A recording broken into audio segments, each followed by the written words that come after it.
Sincere police ಆಫೀಸರ್ನ ನಡು ಬೀದಿಲಿ ಜನ ಕತ್ತರಿಸಿ 3 ದಿನ ಆಯ್ತು. ಅದ್ರ ಬಗ್ಗೆ ನೀವೆಲ್ಲ ಏನ್ ಆಕ್ಷನ್ ತಗೊಂಡಿದ್ದೀರಾ? ಮೇಡಮ್, ಇನ್ವೆಸ್ಟಿಗೇಷನ್ಗೆ ಪ್ರತಿಭಾವಂತ ಡಿಸಿಪಿನ ಡೆಪ್ಯೂಟ್ ಮಾಡಿದೀವಿ. ಅವ್ರು ಈಗಾಗಲೇ ಎನ್ಕ್ವೈರಿ ಶುರು ಮಾಡಿದ್ದಾರೆ. ಇಷ್ಟರಲ್ಲೇ ರಿಪೋರ್ಟ್ ನಮ್ ಕೈ ಸೇರುತ್ತೆ ಮೇಡಮ್. ನೋ, ತನಿಖೆ ನಡೀತಾ ಇದೆ. ಕೊಲೆಗಾರನ ಪತ್ತೆ ಮಾಡ್ತೀವಿ. ಕಾಮನ್ ಪೀಪಲ್ಗೆ ಕಣ್ಣೋಸು ನಾಟಕದ ತರ ನನಗೆ ಹೇಳ್ಬೇಡಿ. ಏನ್ರಿ ಮಿಸ್ಟರ್ ಸತ್ಯರಾಜ್, ನಿಮ್ ಡಿಪಾರ್ಟ್ಮೆಂಟ್ ಇಂದ ನಮ್ ಸರ್ಕಾರಕ್ಕೆ ಎಷ್ಟು ಕೆಟ್ಟ ಹೆಸರು ಬಂದಿದೆ ಗೊತ್ತಾ? ಅವತ್ತು ಬೇರೆ ಪೋರ್ಟ್ಫೋಲಿಯೋ ಕೊಡ್ತೀನಿ ನಿಂದಕ್ಕೆ ಹೋಮೇ ಬೇಕು ಅಂತ ಹಠ ಮಾಡಿ ತಗೊಂಡ್ರಿ. ಏನ್ರಿ ನಿಮ್ ಅಚೀವ್ಮೆಂಟ್? ನಿಮ್ಗೆ ಹೋಮ್ ಮಿನಿಸ್ಟರ್ ಕೊಟ್ಟಿದ್ದಕ್ಕೆ ಇವತ್ತು ನಾವೆಲ್ಲ ಮನೆಗೆ ಹೋಗ್ಬೇಕಾಗಿದೆ. ಅಸೆಂಬ್ಲಿಲಿ ವಿರೋಧ ಪಕ್ಷದವ್ರ ಬಾಯಿ ಬೊಂಬಾಯಿ ಆಗಿದೆ. ಒಬ್ಬ ಪೊಲೀಸ್ ಆಫೀಸರ್ ಮರ್ಡರ್ ಆಗಿದ್ರು, ಅದನ್ನ ಪತ್ತೆ ಹಚ್ಚಕ್ಕಾಗಿಲ್ಲ. ಇನ್ನು ಜನಸಾಮಾನ್ಯರಿಗೆ ಏನ್ ರಕ್ಷಣೆ ಕೊಡ್ತೀರಾ ಅಂತ ಎಲ್ಲಡಿಕೆ ಹಾಕೊಂಡು ಹುಡುಗಿತಾ ಇದ್ದಾರೆ. ನೋಡಿ, ಮೊದ್ಲು ರಾಜೀನಾಮೆ ಕೊಟ್ಟು ಮನೆ ಹೋಗಿ. ಅಲ್ಲ ಮೇಡಮ್, ಆ ವಿರೋಧ ಪಕ್ಷದವರು ಜನರ ದೃಷ್ಟಿಯಲ್ಲಿ ಒಳ್ಳೆ ಹೆಸರು ತಗೋಬೇಕು ಅಂತ ಕೂತಿದ್ದಕ್ಕೆ, ನಿಂತಿದ್ದಕ್ಕೆ, ಕುಡಿದಿದ್ದಕ್ಕೆ ರಾಜೀನಾಮೆ ಕೊಡು ಅಂದ್ರೆ ಕೊಟ್ಕೊಳಕ್ಕಾಗತ್ತಾ? ಪಕ್ಷ ಉಳಿಸೋಕ್ಕಾಗತ್ತಾ? ಅಧಿಕಾರನ ಬೆಳೆಸ್ಕೊಳಕ್ಕಾಗತ್ತಾ? ನೋಡಿ ಮಿಸ್ಟರ್ ಕಮಿಷನರ್, ಇದು ಕಾಶ್ಮೀರ, ಪಂಜಾಬ್, ಅಸ್ಸಾಮು ಅಲ್ಲ, ಬ್ಯಾಂಗ್ಳೂರ್. ಇದು ಶಾಂತಿ ಪ್ರದೇಶ. ಇಲ್ಲಿ ರೌಡಿಯಿಸಮ್, ಗೂಂಡಾಯಿಸಮ್ ನಡಿ ಕೂಡುದು. Understand sir? ನನ್ಗನ್ಸುತ್ತೆ ಯಾವುದೇ ರೌಡಿಗಳು, ಗೂಂಡಾಗಳು ಈ ಕೆಲಸ ಮಾಡಿಲ್ಲ. ಇದ್ರ ಹಿಂದೆ ರಾಜಕೀಯದವರ ಕೈವಾಡ ಇರ್ಬೋದು ಅಂತ ನನ್ಗೆ ಅನುಮಾನ ಬರ್ತಿದೆ ಸರ್. ಅದು ನಿಮ್ಮ ಡಿಪಾರ್ಟ್ಮೆಂಟ್ ಕಂಡುಕೊಂಡಿರೋ ಕಾಯಿಲೆ ಕಣ್ರಿ. ಅಲ್ಲ, ಒಳ್ಳೆ ವಿರೋಧ ಪಕ್ಷದ ತರ ಮಾತಾಡ್ತಿರಲ್ಲ. ರೌಡಿಗಳನ್ನ, ಗುಂಡಾಗಳನ್ನ ಮೊದ್ಲು ಅರೆಸ್ಟ್ ಮಾಡಿ. ಬಾರು, ಕ್ಲಬ್, ಲೈವ್ ಬ್ಯಾಂಡ್ ಬ್ಯಾನ್ ಮಾಡಿ. ಅಲ್ರಿ, ನಾನು ನಿಮಗೆ ಮೊದಲೇ ಆರ್ಡರ್ ಮಾಡಿದ್ದೀನಿ, ಮತ್ತೆ ಅದನ್ನೇ ನೀವು ರಿಪೀಟ್ ಮಾಡೋ ಹಾಗೆ ಮಾಡಿದ್ದೀರಾ. ನೋಡಿ, ಸಿಎಂ ಅವ್ರು ಹೇಳಿದಾಗೆ ಡಿಐಜಿ, ಸ್ಪೆಷಲ್ ಫೋರ್ಸು ಎಲ್ಲರನ್ನೂ ಕರ್ಕೊಂಡೋಗಿ ಸಿವಿಯರ್ ಆಕ್ಷನ್ ತಗೋಬೇಕು. ಓಕೆ?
ಮಗನೇ, ನಿನ್ ಕೈಯಾರ ಎಲ್ಲಾರ್ಕೆ ಮಡ್ ಕೊಟ್ಟು ನನ್ ತವ ಉಗುಸ್ಕತಾ ಇದೆಯಲ್ಲ. ಅದೇ ಕಣ ಯೋಗ. ಹಾಕ್ತೀನಿ ಹೋಮು. ಈಗ ಬಾ, ತೋರಿಸ್ತೀನಿ ಸನ್ಮಾನ ಹ್ಯಾಗ್ ನಡೀತಾ ಇದೆ ಅಂತ. ಅಡ್ರೆಸ್ ಇಲ್ದೆ ಬಂದ್ ನಿಂತ ಹೆಂಗಸನ್ನ ಲಾಡ್ಜಲ್ಲಿ ಮಲಸಿ ಅನ್ನದ ದಾರಿ ಮಾಡ್ಕೊಟ್ಟಿದ್ದು ನೀನ್ MLA ಮಾಡಿದ್ದು. ಮಗನೇ, ಎಲೆಕ್ಷನ್ ಅಲ್ಲಿ ಸೆಲೆಕ್ಷನ್ ಆದ್ರೆ ಒಳ್ಳೆ ಕಲೆಕ್ಷನ್ ಆಗುತ್ತೆ ಅಂತ ಎಂಡ ಕುಡ್ತಿ, ಓಟ್ ಹಾಕ್ತಿ, ವಿಧಾನಸೌಧದಲ್ಲಿ ಕೂರ್ಸಿದ್ದಕ್ಕೆ ನಮ್ಮ ಮೇಲೆ ಆರ್ಡರ್ ಮಾಡಿ ರೈಡ್ ಮಾಡಿಸಿ ಎಕ್ಕುಟ್ ಹೋಗ ಮಾಡಿದಿಲ್ಲೋ.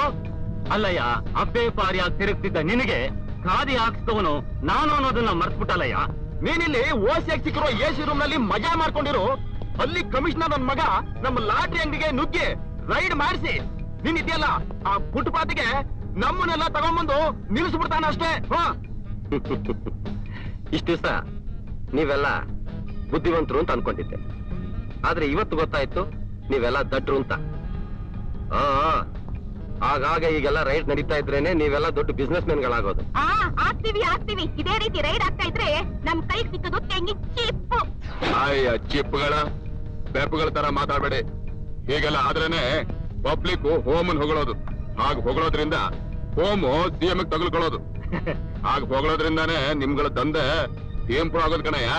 ನಮ್ಮನ್ ಕ್ಷಮಿಸಿ ಸ್ವಾಮಿ, ತಮ್ಮನ್ನ ಅರ್ಥ ಮಾಡ್ಕೊಳ್ದೆ ಮಾತಾಡಿ ದೊಡ್ಡ ತಪ್ಪು ಮಾಡ್ಬಿಟ್ವಿ. ನಮ್ಮನ್ ಕ್ಷಮಿಸ್ಬಿಡಿ. ಇನ್ನು ಮೇಲೆ ನೀವೇ ಕಣ್ ಮುಚ್ಕೊಂಡು ಕಾಲು ಹಿಡ್ಕೊಂಡು ಕೂತಿದ್ರೆ ಏನ್ ಪ್ರಯೋಜನ ಹೇಳಿ? ಮೇಲೆ ಹೇಳಿ. ಹೋಗಿ ಬ್ರೀಫ್ ಕೇಸ್ಗಳನ್ನ ರೆಡಿ ಮಾಡ್ಕೊಂಡ್ ಬನ್ನಿ. ಆದಷ್ಟು ಬೇಗ ನಾನು ಸಿಎಂ ಆಗ್ತೀನಿ. ಹೇಗಿದೆ ನನ್ನ ತಲೆ? ಆ ತಲೆನ ಮೊದಲು ಉಳಿಸ್ಕೊಳ್ಳೋದು ನೋಡಿ. ಏನ್ ಹೇಳ್ತಾ ಇದೀಯಾ? ನಾಳೆ ಮಾರ್ಕೆಟ್ ರಾಜ ಜೈಲಿಂದ ರಿಲೀಸ್ ಆಗ್ತಿದ್ದಾನೆ. ನಾಳೆ ಮಾರ್ಕೆಟ್ ರಾಜ ಜೈಲಿಂದ ರಿಲೀಸ್ ಆಗ್ತಿದ್ದಾನೆ.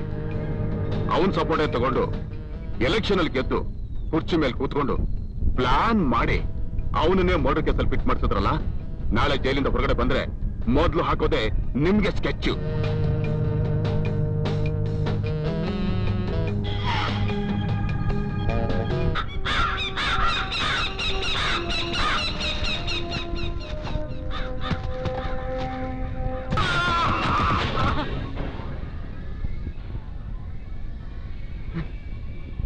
ತಪ್ಪಾಯ್ತಣ್ಣ. ಅಣ್ಣ ಅವರೇ ರಾಜ.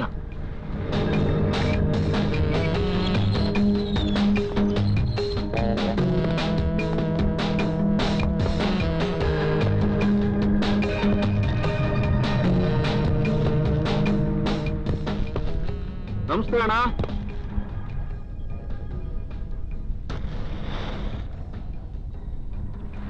ಈ ಏರಿಯಾದಲ್ಲಿ 50,000 ಓಟು ನಿನ್ ಕಡೆ ಇದೆ ಅಂತ ಗೊತ್ತು.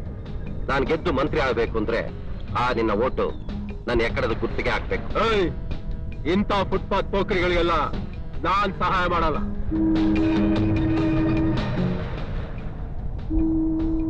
ಆಗ್ಲಿ, ಆದ್ರೆ ಒಂದ್ ಮಾತು ನೆನಪಲ್ಲಿಟ್ಟು, ನಿನ್ನಂತ ಗೋಸುಂಬೆ ಜನರು ವೋಟ್ ಬೇಕಾದಾಗ ಕಾಲ್ ಹಿಡಿತಾರೆ, ಅಧಿಕಾರ ಬಂದ್ಮೇಲೆ ಜಾಟ್ ಓದಿತಾರೆ. ಒಂದು ವೇಳೆ ನೀನೇನಾದ್ರೂ ಹಾಗೆ ಮಾಡಿದ್ರೆ ನಡು ಬೀದಿಲೆ ಸ್ಕೆಚ್ ಹಾಕ್ಬೇಕಾಗುತ್ತೆ. ಹುಷಾರ್.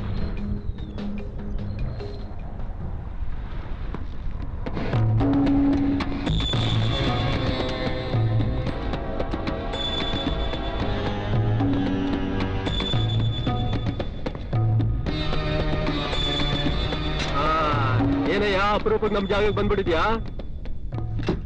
ಎಲ್ಲಿ ನಿನ್ ಹೋಮು? ಅವರೇ ನನ್ನ ನಿನ್ನ ಹತ್ರ ಕಳಿಸಿದ್ದಾರೆ. ಏನಾಗ್ಬೇಕಾಗಿತ್ತು?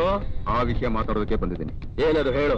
ನಾಳೆ ಜೈಲಿಂದ ರಿಲೀಸ್ ಆಗ್ತಿರೋ ಮಾರ್ಕೆಟ್ ರಾಜನ್ ಮುಗಿಸೋದಕ್ಕೆ ಹೋಮ್ ಮಿನಿಸ್ಟರ್ ಕಳಿಸಿರೋ ಸುಪಾರಿ. ಏನೋ ಹೇಳ್ತಿದ್ಯಾ? ರೌಡಿಯಾಗಿ ಫುಟ್ಪಾತ್ ಅಲ್ಲಿ ಅಲ್ಕೊಂಡು ನಿಂತಿದ್ದ ನನಗೆ ಲಾಂಗ್ ಕೊಟ್ಟು ರೌಡಿಯಾಗಿ ಬಳಸಿದ ನನ್ನ ಗುರುನ ಮುಗಿಸ್ಬಿಡು ಅಂತ ಹೇಳಿ ಸುಪಾರಿ ಕೊಡೋಕ್ ಬಂದಿದ್ಯಾ? ಶಬಾಷ್, ಒಪ್ಬೇಕಾಗತ್ತೆ ನಿನ್ ಮಾತು. ಆದ್ರೆ ನಿಮ್ ದಡ್ತನ ನೋಡಿ ನನಗೆ ಅಯ್ಯೋ ಅನಿಸ್ತಾ ಇದೆ. ಅವನ್ ಜೈಲಿಗೆ ಹೋಗೋಕ್ ಮುಂಚೆ ನೀನೊಬ್ಬ ಚಿಲ್ರೆ ರೌಡಿ, ಆದ್ರೆ ಈಗ ನೀನೇ ಡಾನ್. ಅವನ ಸಾಮ್ರಾಜ್ಯ ಈಗ ನಿನ್ನ ಕೈಯಲ್ಲಿದೆ. ಈಗ ನೀನಿರೋ ಸ್ಥಿತಿ ಅವನಿಗೇನಾದ್ರೂ ಗೊತ್ತಾದ್ರೆ ನಿನ್ನೆ ಮುಗಿಸ್ಬಿಡ್ತಾನೆ. ಹೆದರ್ಕೊಂಡ್ಬಿಟ್ಯಾ? ಯೋಚನೆ ಮಾಡ್ಬೇಡ. ನಿನ್ನ ಬೆನ್ನೆಲುಬಾಗಿ ನಮ್ಮ ಹೆಚ್ಚಮ್ಮಿದ್ದಾರೆ. ಅದಕ್ಕೆ ಈ ಸುಪಾರಿ ತಗೊಂಡ್ರೆ ಒಳ್ಳೇದು. ನೀನು ನಾವ್ ಹೇಳ್ದಾಗ ಕೇಳಿದ್ರೆ ಇಡೀ ಅಂಡರ್ ವರ್ಲ್ಡ್ಗೆ ನೀನೇ ಕಿಂಗ್ ಆಗ್ತೀಯ. ಅದಕ್ಕೆ ಏನ್ ಸಪೋರ್ಟ್ ಬೇಕೋ ನಮ್ ಹೆಚ್ಚಮ್ ಮಾಡ್ತಾರೆ. ಅದ್ ನಿನಗೂ ಗೊತ್ತು. ಏನಂತೀಯ? Good, keep it up.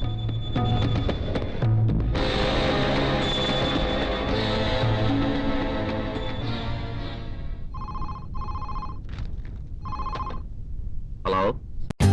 For more updates, like, comment, subscribe to our channel.